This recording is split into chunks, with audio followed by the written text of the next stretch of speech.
আমাদেরকে ওকে বাঁচানো উচিত। ইয়া! আরে বাবা, কে বাঁচিয়েছে আমাকে? আমরা দুজনে। আমি এখন তোমাদের দুজনকে মেরে ফেলবো। আরে ভাই পালা! ইয়া!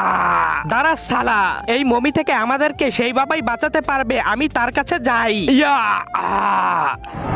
বাবা, আমাদের পিছনে মমি পড়ে আছে, ওকে মেরে আমাদেরকে বাঁচান। আরে আমি মেয়ে মানুষের উপর হাত উঠাই না। আরে বাবা, ও তো মেয়ে না, ও মমি ভূত।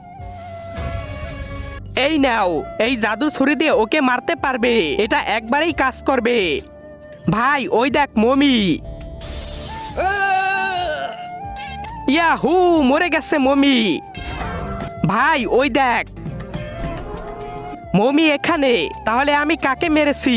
তার আগে তুমি যদি ইন্ডিয়ান হও তাহলে লাইক করো, আর যদি বাংলাদেশি হও তাহলে লাইক সাবস্ক্রাইব দুইটাই করো, আর কমেন্টে তুমি যে দেশে সে দেশের পতাকাটা দিয়ে যাও। আমার ভাইকে আগুনে ওর পুরো শরীর পুড়ে গেছে।